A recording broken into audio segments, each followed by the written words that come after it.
Salut, salut. Voilà comment ça sort et c'est comme ça sort. En fait, j'ai interrompu parce que je voulais vous faire voir en réalité le RDR qui, à chaque arrêt sur un plateau télé, vont tout le temps, et je dis bien tout le temps, se débattre sur n'importe quel sujet qui concerne la Côte d'Ivoire et qui a pour trait la gérance de la Côte d'Ivoire. Je veux dire quoi par là? Je veux dire que le RDR cherche à protéger ses intérêts, mais ne cherche pas à protéger l'intérêt de la Côte d'Ivoire.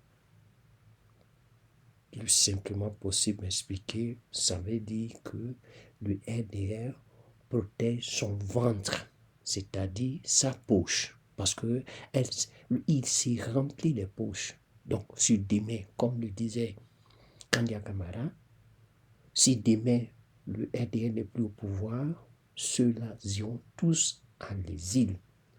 En exil et il n'y aura plus de RDR. Ça veut dire que, étant en exil, ils n'auront plus cette faveur, ils n'auront plus cette, disons, ce luxe qu'ils ont en Côte d'Ivoire. Ils ne pourront plus l'avoir. Ils sont obligés de vivre au restreint. Mais être au pouvoir n'est pas une vie éternelle. Être au pouvoir euh, n'est pas ton champ de cacao ou bien je ne sais pas quoi. Il doit avoir toujours l'alternance pour pouvoir mieux gérer le pays, pour pouvoir développer ce pays. Des idées que tu as aujourd'hui, quelqu'un d'autre peut avoir meilleur que toi. Alors pourquoi vous évitez l'alternance? Moi ici, je vais vous faire voir un peu la peur du RDR quand il débat comme, avec les autres partis politiques. C'est-à-dire qu'ils ont peur qu'on parle de leur bilan, de tout ce qu'ils font et des trucs contraires. Ce qui me fait mal dans tout ça, là, c'est qu'ils soutiennent l'insoutenable. L'insoutenable, c'est-à-dire que, regarde, on te dit une loi, la loi 48 du code électoral dit un homme qui sait déjà, qui est africain, je dis africain, qui est ivoirien et qui va prendre une autre nationalité, perd sa nationalité ivoirienne. Les gens expliquent tout le temps sur les plateaux que Tidiane Thiam est français, comme toute autre personne en Côte d'Ivoire. Le fils de M. Gbagbo, Michel Gbagbo, et Bio, et Patrick Kachi. Il y en a plein qu'on peut citer encore, qui ont des origines françaises, ou bien mauritaniennes, ou bien ainsi de suite. Ok. Mais ces gars-là soutiennent encore ce débat-là pour dire notre frère Didier Thiam n'est pas ivoirien. Et ils éliminent encore. Regarde même un problème farfelu qu'on dit. On va condamner quelqu'un que nous-mêmes on a envoyé à la CPI et derrière lui on fait un jugement par coutumace et on le condamne et cette condamnation persiste jusqu'à aujourd'hui. Mais de surcroît, ses complices à cette, disons, à ce, comment je peux appeler ça, ses complices qui ont eu à commettre ces meurtres, pas meurtre même, c'est pas meurtre, parce que ont eu à commettre ce vol, ont été graciés, ou bien même tu peux dire admissiés. Disons admissiés parce que ils ont été admissiés, ils n'ont pas été graciés. Graciés, ça veut dire que on peut encore reprendre, mais ils ont été admissiés. Mais le commanditaire n'a pas été admissié. C'est-à-dire, non, j'ai dit le contraire. Le commanditaire a été admissié, mais le complice n'a pas été admissié. Parce que on dit c'est monsieur Katina Kona, c'est Katina, voilà, parce que notre nom ne me vient pas bien. Monsieur Katina qui a commandité le vol et Monsieur Laurent Gbagbo a été son complice. Bon, on initie, comment dirais-je, Monsieur Katina et on laisse Monsieur Laurent Gbagbo sans amnistie ni grâce. Mais dans quel pays nous sommes?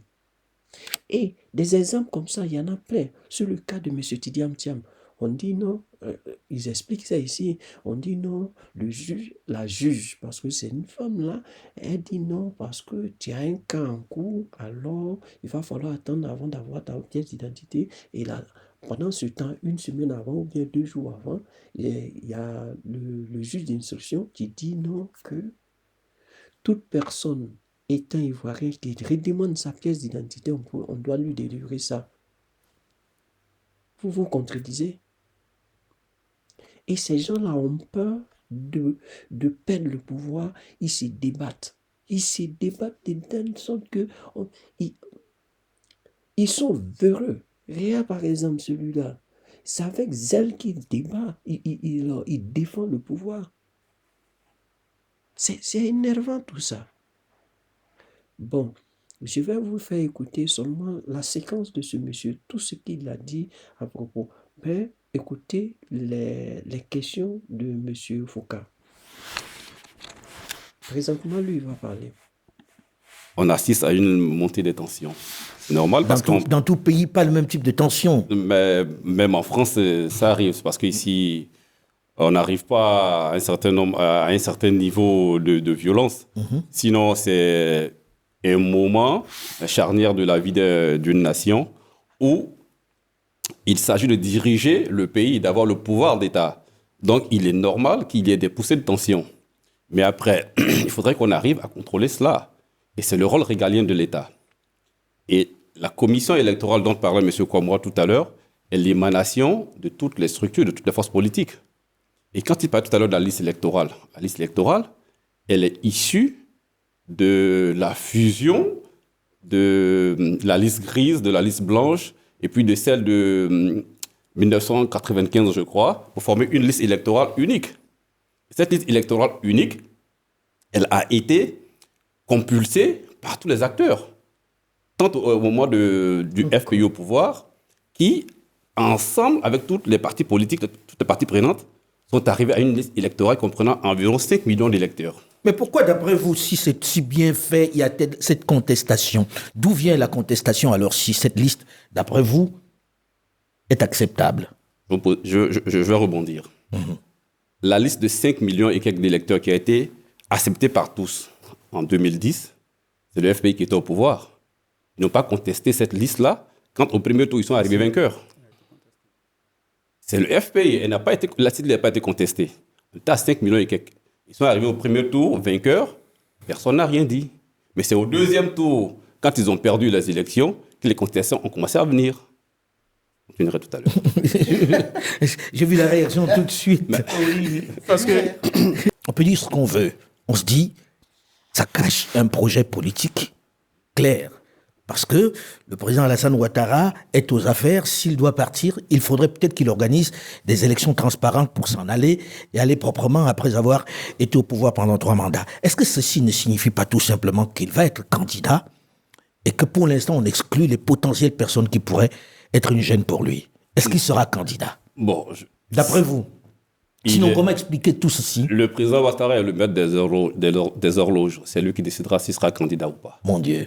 Et donc, il y a un congrès qui se tiendra pendant le mois de juin. On aura la latitude de l'écouter. Il dira sa position. Et il a dit aussi qu'il y a une demi-douzaine de potentiels candidats. Donc, on attend tous sa décision. En attendant sa décision, est-ce que vous trouvez normal ce qui est en train de se passer avec ces exclusions? J'arrive. Prenons le cas de Laurent Gbagbo. Monsieur Laurent Gbagbo a été président de la République de Côte d'Ivoire. Et tout à l'heure, monsieur Kwamwao et mon frère du PDCI parlaient de... Monsieur Seya parlait des morts et consorts. Mais c'est la crise post-électorale de 2010. C'est ce qui a envoyé monsieur Gbagbo à la CPI. C'est ce qui a Mais envoyé. il a été acquitté. J'arrive. C'est ce qui a aussi envoyé M. Blé Gouda à la CPI. Mais vous n'étiez pas en Côte d'Ivoire. Nous qui étions en Côte d'Ivoire, nous savions dans les faits qui est-ce qui est responsable de quoi que ce soit. Mais s'ils sont arrivés devant la justice internationale, la justice internationale, elle veut des faits.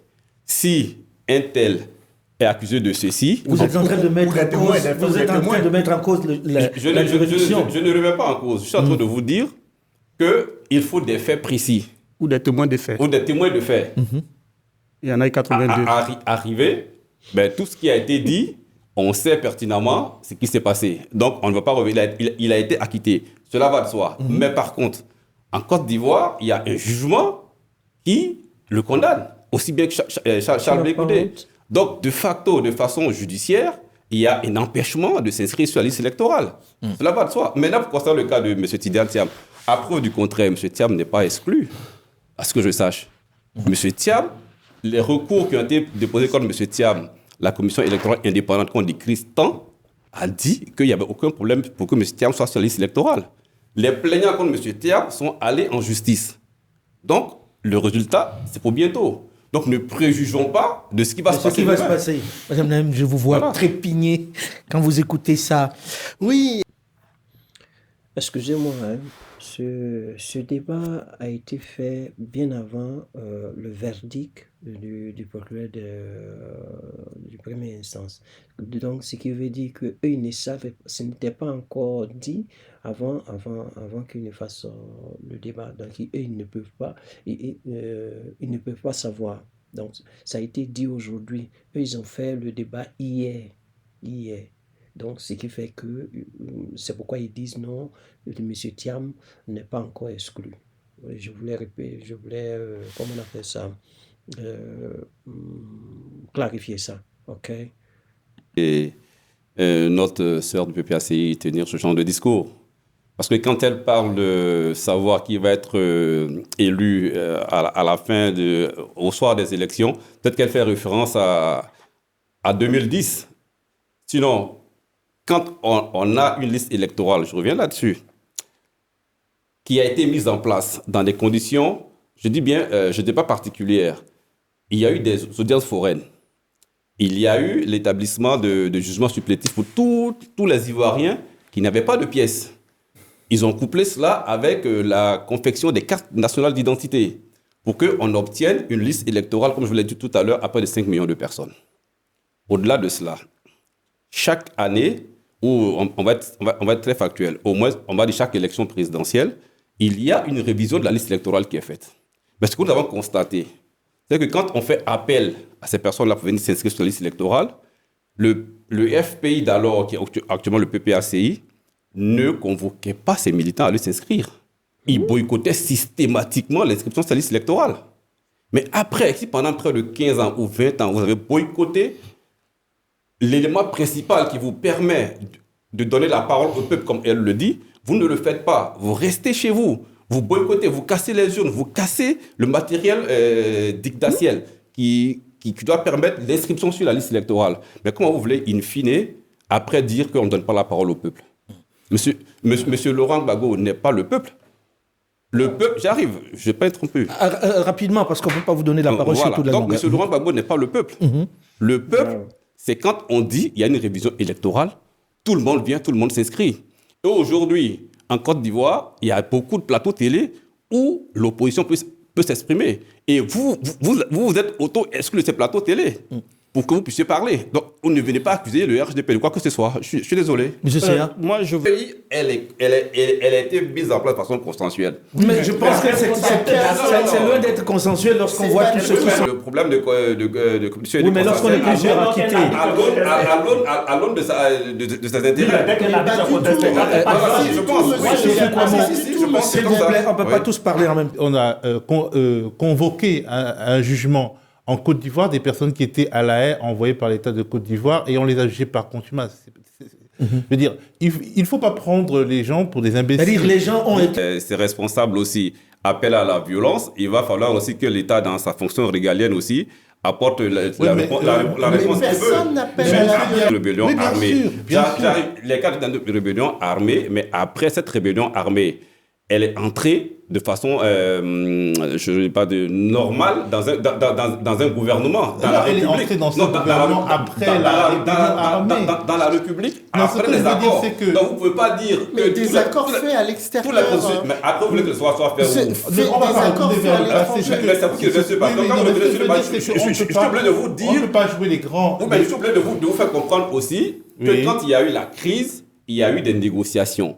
À partir de ces négociations, Mais demain, M. s'il y a une Soro rébellion Guillaume armée- a été nommé Premier ministre. Et les accords de Marcoussis. Et donc, tout est devenu normal. Donc les accords donc, de ce que je veux Marcoussis, dire, c'est que- ont c'est été- là. Je pense que nous avons là, s'il vous plaît, nous avons là la preuve qu'il y a une vraie tension. Côte d'Ivoire doit toujours revenir 20 ou 30 ans en arrière. Mais est-ce que La Côte vous ne d'Ivoire pouvez évolue. pas aussi poser la question de Voilà. savoir si finalement le pouvoir en place Oui. a fait fi de tout cela? Parce que là, on vient de voir qu'il y a des tentatives d'exclusion d'un certain nombre de personnes. Quand on parle de Laurent Gbagbo, qui a été à la haie à la demande de l'État de Côte d'Ivoire et qu'on juge par contumace et condamne, je pense qu'il y a quand même de la part de l'État une démarche qui devrait être de dire il n'était pas là quand on l'a jugé et peut-être oublier cet épisode-là, non? On cesse de le dire pour Laurent Gbagbo. Oubliez cet épisode. J'arrive. On cesse de le dire pour M. Laurent Gbagbo et M. Charles Blé Goudé. Et Guillaume Soro. Et Guillaume Soro. Je vais en venir au cas de Guillaume Soro. Je ne suis pas à son niveau, puisqu'on cristallise l'attention sur Charles Blé Goudé et Laurent Gbagbo. Il y a des mécanismes judiciaires qui sont mis en place. Il y a eu le dialogue politique. Il y a eu jusqu'à 5 phases. Et après, on nous dit il faut mettre en place un processus pour suivre ce dialogue politique. Il y a des mécanismes donc pour résoudre le problème de Laurent Gbagbo, soit par voie judiciaire, son parti politique qui est représenté à l'Assemblée à travers EDS pouvait faire une demande d'armistice auprès du chef de l'État. Ils n'ont jamais posé cette demande d'armistice. C'est de 1. De 2, Mais l'armistice a déjà été prononcé sur les faits en question. non, Vous mais je pouvez parle pas- pour qu'il puisse être, Non, c'est la grâce. la grâce. Une armistice, ça porte sur les faits, Pour qu'il monsieur. puisse être candidat, il aurait fallu que ce soit le président qui lui accorde une grâce. Et cette Et grâce pourquoi le président ne le lui accorde Mais pas parce que- aujourd'hui il peut- si vraiment on est dans il peut un demander- processus de Mais dialogue? écoutez, il peut demander la Il y a grâce. une grâce qui a été Et- accordée, mais une grâce bien géographiququement limitée. C'est ça. Enfin. à Simone Gbagbo. Non, là, vous parlez voulez dire. d'amnistie. Je parle de la grâce. Laurent Gbagbo a une grâce présidentielle. Bah, d'accord, donc c'est l'armistice qui permettra à M. Laurent Gbagbo de présenter. Non, une grâce. Il ne faut pas qu'on mélange les choses. Voilà. On parle de la décision du président de la République qui puisse permettre à M. Gbagbo d'être candidat. C'est ça que nous parlons. Oui, quand vous dites actuellement. que l'opposition est ancrée dans le passé, est-ce que ce n'est pas l'occasion pour le président Alassane Ouattara de dire, bon ben voilà, on fait table rase de tout ce qui s'est passé dans ce dialogue national et vous êtes candidat, tout le monde est candidat et on repart et tout se joue dans les urnes. Est-ce que les choses ne seraient pas plus simples comme ça? C'est ce qu'on a envie de demander. Si c'est Pourquoi on ne fait pas des élections avec l'ensemble des candidats, un audit de la liste électorale, parce que tout le monde a y gagné. Je ne comprends pas ce que le gouvernement le bon a à sens. perdre de faire un audit de cette liste. Mais- Personne n'a à perdre. On fait un audit de la liste, on a une liste électorale correcte. Je ne sais pas où vous allez chercher vos 5 millions, mais Je vois que Madame du PPAC est moins loquace quand on parle de l'exclusion, enfin pas de l'exclusion, mais du retrait de Laurent Gbagbo et de M. Ouattara sur la course à la présidentielle. Et vous en pensez quoi? Le président Ouattara, jusqu'à présent, il ne s'est pas encore prononcé sur sa candidature. Et chaque fois qu'on lui pose la question, il dit « j'ai une demi-douzaine de personnes capables de me remplacer ». Il n'y a pas une réponse qui soit Non, mais suffisante. ce n'est pas une réponse en soi, mais c'est une réponse. Et ce que je constate, c'est que le PDCI se dédouane de cette histoire. En disant, oui, ils se dédouanent, mais ce qu'ils oublient, c'est que l'ivoirité est de leur fait. C'est de leur fait, l'ivoirité. Oui, mais est-ce que c'est parce que c'est de leur fait qu'il faut recommencer? J'arrive. Voilà, répondez à la question, Laissez-moi finir, s'il vous plaît. Laissez-moi finir. Et quand on revient à la commission électorale indépendante, On n'en sort pas de cette commission électorale indépendante. Elle était composée de tous les partis politiques qui ont même envoyé leurs représentants à cette commission. C'est peut-être là le problème. Non, j'arrive. Bon, peut-être. Et toutes les décisions qui se prennent dans cette commission sont consensuelles. C'est pas le président de la commission qui Moi, décide je ne veux pas qu'on passe toute l'émission à parler de la commission électorale indépendante. Ensuite, j'arrive, s'il vous plaît. tous les partis ont décidé d'en J'arrive. sortir. Tous les partis en sont sortis, monsieur Déby. Quand on arrive à la liste électorale, faut qu'on fasse aussi preuve de bon sens. On a près de 8 millions d'électeurs. Bon, on va repartir sur la liste électorale et je pense qu'il va falloir gérer l'émission. Malheureusement, s'il vous plaît, je vais vous redonner la parole. Mais nous arrivons à la fin de la première partie de ce magazine. On se retrouve. Dit, pour lui, c'est une fausse bonne solution. Monsieur Oro dit, pour lui, il faut mettre un certain nombre de personnes à la retraite. Là, votre champion, le président Alassane Dramane Ouattara, disait il y a quelques années, au même titre que Laurent Gbagbo, à un certain âge, on n'a plus la force pour diriger. Et il suppliait même ses militants de le laisser partir en retraite. Monsieur Diaby, aujourd'hui, est-ce que vous pensez que le président Alassane Dramane Ouattara doit être candidat? Est-ce que la solution de la retraite n'est finalement pas la meilleure pour tous, pour qu'enfin le jeu démocratique soit libéré avec un renouvellement de la classe politique? Merci, M. Foucault. Je suis très à l'aise pour répondre à cette question. Parce que souvenez-vous, en 2020, avant le décès malheureux de notre Premier ministre d'alors, M. Amadou Gon Coulibaly, paix à son âme, et je salue sa mémoire, le président de la République avait convoqué les deux chambres du Parlement et il avait adoubé M. Feu Amadou Gon Coulibaly comme son successeur. Mais Dieu voulant, il n'a pas pu. Sinon, le débat, la question que vous posez aujourd'hui, vous ne l'aurez pas posée. Mais bon, maintenant, on est devant la réalité. Et après, quand il a dirigé ce pays avec maestria, comme on le connaît, avec tous les succès économiques que nous connaissons, quand vous allez aujourd'hui à Abidjan, vous êtes fiers de revenir en Côte d'Ivoire. Par rapport, comparativement... Je vais y arriver. Voilà, s'il vous plaît. Je vais y arriver. Parce que c'est très important aussi qu'on parle du bilan. Il faut faire plateau cocody, il ne faut pas aller partout non plus. Ah, mais vous n'êtes pas allé au fond du pays. J'ai l'impression que vous restez uniquement... On va parler du bilan à un autre moment. Mais là, pour l'instant, répondez à la question parce que là, c'est très... Le président de la République, il l'a dit, vous allez me dire que c'est sur une poste politique, il était libre de dire, depuis toujours, je serai candidat. Mais quand on vous lui posez la question... Bon, la technique, on la connaît quand même. Celle-là, on la connaît. On ne va pas nous la faire à tous les coups. Quand vous lui posez la question, il vous répond toujours que j'ai une demi-douzaine de personnes qui peuvent me représenter. Moi, je vous pose la question à vous. Monsieur Diaby, vous qui êtes du RHDP, est-ce que vous souhaitez que votre président actuel se présente encore lorsqu'il a dit qu'à un certain âge, on n'a plus la force et qu'il souhaiterait aller s'occuper de sa famille et de ses enfants? Quel est votre souhait à vous? Mon avis personnel, c'est qu'il se représente. Bien, donc vous êtes pour qu'il soit candidat. Parce que, encore, je trouve qu'il a la force, l'expérience et les capacités cognitives nécessaires pour... Qu'il disait ne pas avoir déjà il y a quelque temps avant la mort de Amadou Gon Coulibaly. Quand on regarde les changements géopolitiques qui ont lieu, dans la sous-région, avec, comme le disait tout à l'heure mon frère du PDCI, la résurgence de tous ces facteurs de géopolitique entre la France et puis différents acteurs, la région de Kouta dans les différentes régions proches de la Côte d'Ivoire, le terrorisme et consorts, on se rend compte que le président de la République de Côte d'Ivoire, son Excellence Alassane Ouattara, est la personne idéale pour mener... Mais monsieur Diaby, quand on entend ça, on se dit, ça veut dire c'est l'homme providentiel alors. C'est-à-dire que de tous les Ivoiriens, il n'y a pas quelqu'un qui puisse assurer la pérennité de ce pays. Il n'y a que le président Alassane Dramane Ouattara.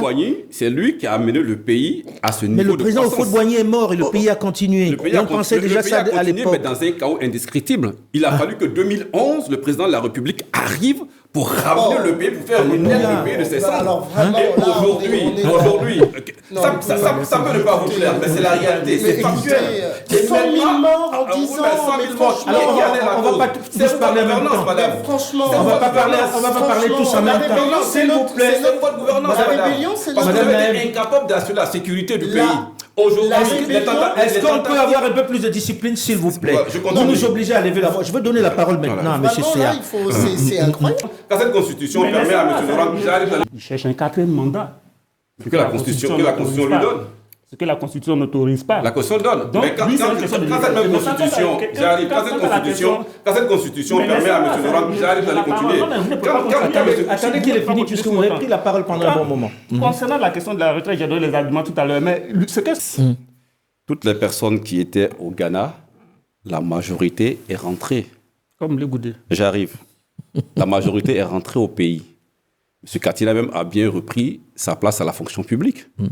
il y a bien d'autres personnes qui sont rentrées au-delà de M. Laurent Gbagbo. Oui, mais dans le même temps, les gens sont allés en exil et c'est ce qui est déjà très, très mauvais. Monsieur Picasso aussi, j'arrive. 20 ans de prison.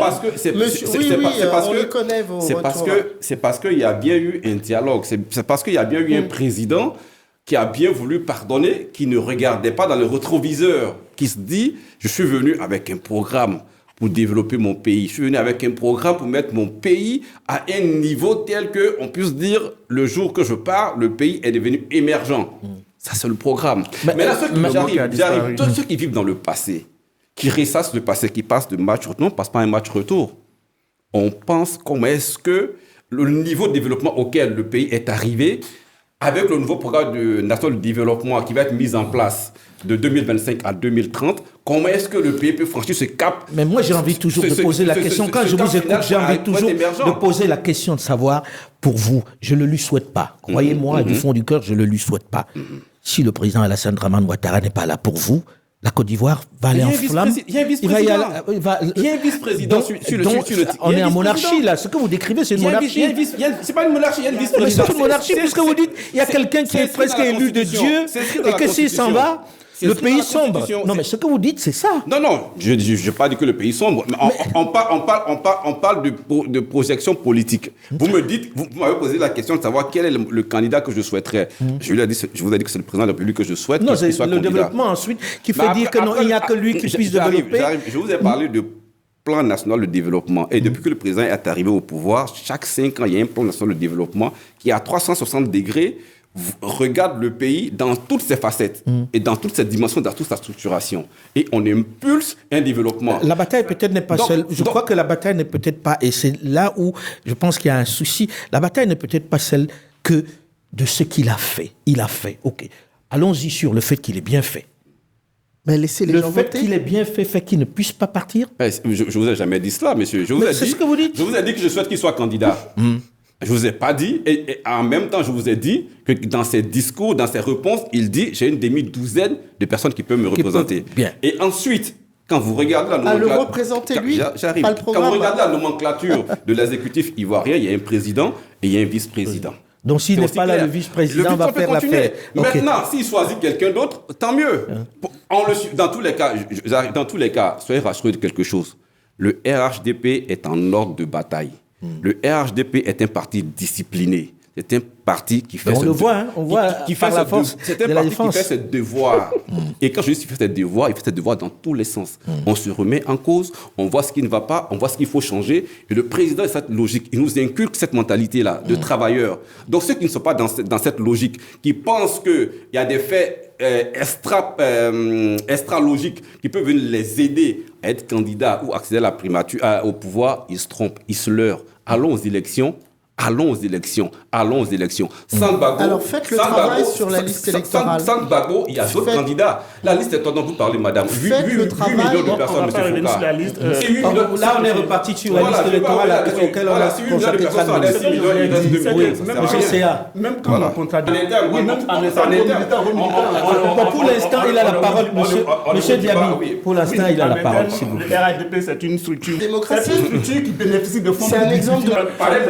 Puisque la politique, je pense qu'on va avoir du mal à aller au bout du débat si tout le monde parle en même temps. Pas disposé à ouvrir, parler de plan de développement. Dites que c'est le plan de développement du RHDP. Rien ne prouve que c'est le meilleur. Parce que les routes qui se Rien font ne là, prouve qu'ils ont tout pensé et qu'ailleurs, il y a d'autres personnes qui peuvent penser mieux. Mais dans votre esprit, c'est le RHDP. Ils vont, voilà, qui fait tout et il n'y a aucune possibilité de laisser une éventualité d'une alternance. C'est ce qui met le pays en danger, en fait. Mais pourquoi voulez-vous qu'on vous laisse cette possibilité alors que nous Parce que c'est le peuple qui décide. Oui, mais le peuple décide. Allons aux élections en 2025, le peuple décidera. Donc arrêtez de vous faire des films, en fait. Comme le disait Salomé, il y a un code de nationalité en Côte d'Ivoire. C'est comme si on disait que la Côte d'Ivoire est un fourre-tout où tout le monde peut venir faire ce qu'il veut. Je suis désolé. Mais non, on dit le contraire. J'arrive. Personne ne dénie à M. Thiam sa nationalité. Il ne faut pas confondre. Mais bon, on a beaucoup entendu ça quand même. On a beaucoup entendu ça. Même au sein du PDCI. M. Thiam, quand il était ministre de M. Feu Bédier, sa sœur Nana Yamousso, elle l'a dit dans une interview, on lui a refusé sa carte nationale d'identité sous prétexte qu'elle était sénégalaise. Mais son frère était au gouvernement. Qu'est-ce qu'il a fait? Absolument rien. Le président de la République, quand il est venu, il a revu le code électoral pour que... Le code de nationalité ou le code électoral? J'arrive. Le code électoral. Il y a une fixation aussi sur ce plateau, sur le code électoral. Pour être candidat, on a enlevé le « et », on a mis le « ou », pour être plus juste. Fameux concept. Voilà, pour que tout le monde puisse être candidat. Ah, monsieur Candidat Thiam, à quoi? à l'élection L'élection présidentielle. présidentielle. Non. J'arrive. Oh, ben Ouais, si, c'est monsieur, pas ça. vous n'allez pas me dire c'est faux. Vous n'allez pas me dire c'est faux, je suis désolé. Allez-y. Maintenant, monsieur Thiam, il a... Bon, vous voyez, je ne veux pas dire qu'il s'est privé de nationalité, mais il a été français de façon volontaire. Mais le code de nationalité dit, pour être président à la présidentielle ivoirienne, il faut avoir renoncé à cette double nationalité. Et en ce moment-là, pour être candidat, il a déposé ses dossiers, on lui a retiré la nationalité française. Il allait s'inscrire sur une liste électorale. La CEI ne l'a pas radié de la liste électorale. Maintenant, je reviens. Si... La CEI ne va pas agrandir la liste électorale, c'est ça? Non, ne l'a pas retiré. Ne l'a pas retiré. Retiré de la liste électorale. C'est-à-dire qu'il est toujours électeur. Donc, ça veut dire que pour être électeur, il faut être citoyen ivoirien. Personne ne lui dénie cela. Maintenant, s'il y a des citoyens qui estiment qu'il y a un contentieux avec M. Thiam, ils peuvent porter le problème devant la justice. Et quand on parle du refus de la nationalité, la justice a bien argumenté. La justice a dit, comme il y a des recours contre vous, votre certificat de nationalité, on suspend la délivrance en entendant que ce recours-là soit validé. On est dans le n'importe Vous quoi. comprenez? Après, maintenant, on va tomber dans une histoire de la justice n'est pas indépendante, la justice n'est pas ceci, cela. Moi, je ne rentre pas dans ce cas de figure. Mais bon, Après, vous voyez quand même que c'est un peu gros. c'est le juge, non, pas du tout. C'est quand même un peu gros. C'est le juge constitutionnel après qui décidera de ce qui sera. Je ne peux pas en préjuger. Monsieur Séa. N'importe quel individu, vous aurez enlevé Thiam. De père et de mère, maintenant, de père ou de mère. Vous savez tout cela, monsieur. Ben, oui, je Mais sais. après, maintenant, après j'ai explicité, je vous ai dit. Moi, il faut avoir je me suis brigué la Monsieur Dialli, voilà, aujourd'hui en Côte d'Ivoire, je ne sais pas si c'est plus du judiciaire, mais je n'ai jamais vu ça dans le monde. C'est-à-dire, un citoyen demande qu'on lui délivre un certificat de nationalité. Et il y a une juge qui est censée lui délivrer, qui dit, bon, comme il y a une affaire en cours contre toi là, on va entendre qu'il y a une décision avant que je vois si je te délivre ton certificat de nationalité ou pas. Pendant ce temps, il y a quelques semaines, le ministre de la Justice, garde des Sceaux, a dit clairement que tout citoyen où il n'y a pas une décision de justice en son encontre, s'il demande ces documents, donnez-lui. Et il y a la juge de premier instance du tribunal d'Abidjan qui dit non, comme il y a une affaire, j'ai dit quelquefois... Moins de répression en Côte d'Ivoire que ces 30 dernières années. On appelle ça Mais répression. vous plaisantez ou quoi? Le PDCI Vous plaisantez, c'est une mauvaise le PDCI plaisanterie. est allé manifester devant le tribunal de première instance de Côte d'Ivoire avec ses députés et ses militants. Ils n'ont pas été chassés. Je suis désolé. C'est factuel. Nous avons Mais est-ce que plus ça d'une vous dérange dizaine de pas camarades cadres du PPACI soit emprisonnés Ouais, mais actuellement, après, soit carrément condamnés. Après, quand des gens... cadres Quand des gens... politiques. Quand des gens... Je sais où vous voulez en venir, mais quand des cadres du PPACI sont inculpés, ou bien, je sais pas, inculpés de participation à comment on appelle, à l'alternative de déstabilisation Ce sont du des pays. accusations qui n'ont pas été ça, démontrées. Après, c'est en justice. Voilà. Ce sont des accusations C'est généralement fourre-tout. Hein. C'est généralement. Mais est-ce qu'il n'y a pas quelque chose qui vous dérange, monsieur Diaby, Oui. lorsque quelqu'un dit, puisqu'il y a une plainte contre vous quelque part, Oui.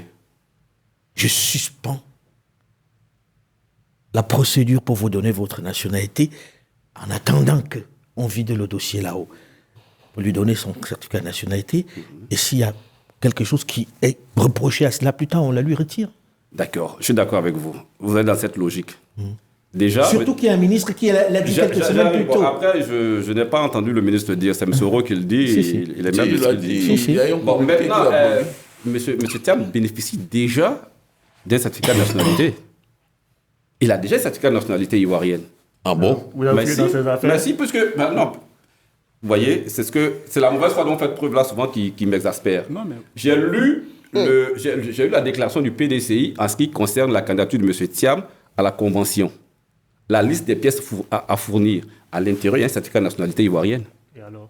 Mais alors, pourquoi vous dites qu'on lui dénie sa nationalité? Non, mais- Maintenant, le juge dit simplement, pour ne pas Dans qu'on son aille dossier encore- de candidature. Oui, à la convention, il y a un certificat de Oui, nationalité. mais je vous dis, dans son dossier de candidature à la présidentielle, Non, on arrive. Je ne sais pas pourquoi qu'elle a fait encore une nouvelle demande de certificat On de va vous demander de votre choses. avis pour faire une demande de certificat de Mais, nationalité. non, dis-moi pas notre avis. Maintenant, la demande qu'il fait, maintenant le juge dit, Monsieur Thiam, vous avez déjà un certificat de nationalité, mais la nouvelle demande que vous faites, il y a un contentieux entre vous et une autre personne. Attendons de vider le contentieux. Et après, on vous donne votre reconnaissance, certificat de nationalité. C'est aussi simple que ça. Voilà. c'est un peu gros. Mais moi, Oui, c'est un peu tiré par les cheveux. Voilà, quand moi, même, hein. moi j'ai des Ivoiriens sur ce plateau qui regardent leur pays que nous aimons tous et qui est une vitrine de l'Afrique francophone qui s'avance vers des élections et tout le monde est un peu inquiet en regardant ce qui se passe.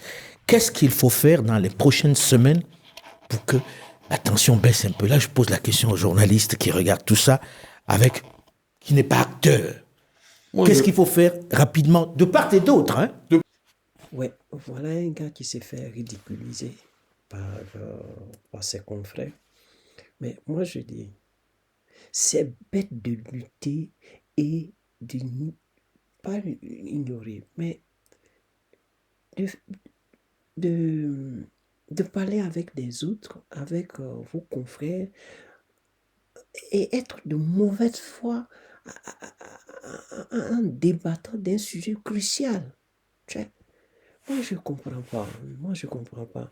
Lui-même, quand il dit ces gens de sottises, par exemple, la juge dit, il va falloir attendre et que le contentieux qui est en cours finisse d'abord qu'on puisse avoir un verdict avant de te dériver un certificat de nationalité, sachant très bien que ce dernier compétit aux élections présidentielles. Oh, Aya, Yako. Mais c'est quand même difficile. Hein. C'est quand même difficile de comprendre qu'il y a des personnes encore qui soutiennent l'insoutenable. Comme je le dis toujours, faire la politique du ventre. Mais c'est méchant. Parce que en faisant la politique du ventre, tu ne fais pas seulement tort à tes descendants. Hein. Sûrement que tu vas dire, tu as assez amassé de l'argent que tu vas pouvoir les mettre à l'abri. Mais la génération suivante, tu la mets dans une dérive totale. Tu la mets dans un désarroi pas possible. Parce qu'un gars comme ça qui n'a rien foutu, qui n'a rien fait de tous ces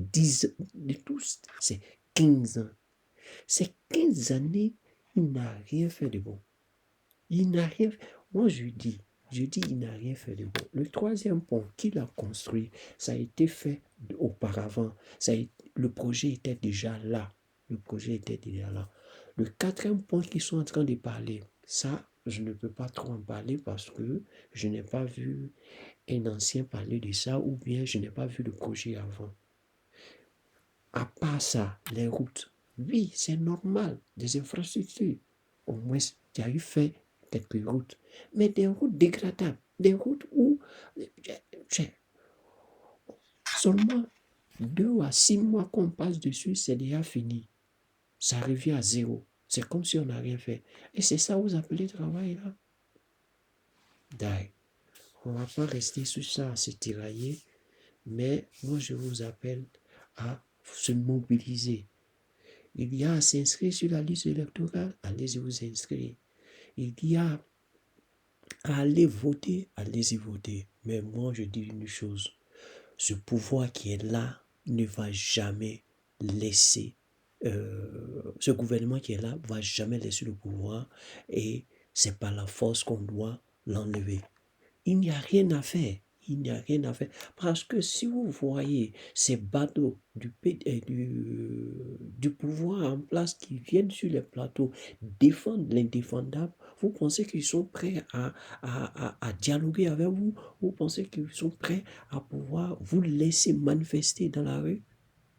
Demain, le PDCI dit qu'il va manifester. On va voir qu'est-ce qu'ils vont faire. De surcroît, il y a le commissaire, je crois bien, le commissaire je ne sais pas si c'est du 6e arrondissement ou 7e arrondissement au plateau, là, comment je sais, a dit qu'il allait donner des gens pour pouvoir encadrer la manifestation. C'est sa parole. Il sait très bien que cela est parti déjà sur les réseaux sociaux. Et si demain, il y a des bavures, c'est lui qui va prendre les pots cassés. Donc, à bon entendeur, au revoir. Faites bon usage. Soyez sages et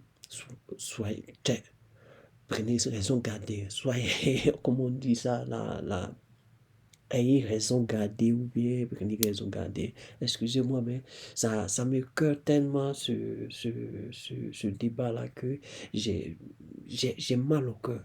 J'ai mal au cœur à voir des gens comme ça qui n'arrivent même pas à penser un instant que, comment je peux appeler ça? Tout ce que l'opposition est en train de faire est de préserver la paix dans le pays et de préserver la Côte d'Ivoire d'une seconde guerre, d'une troisième guerre, je peux dire. Mais ils n'entendent rien. Ils n'entendent rien.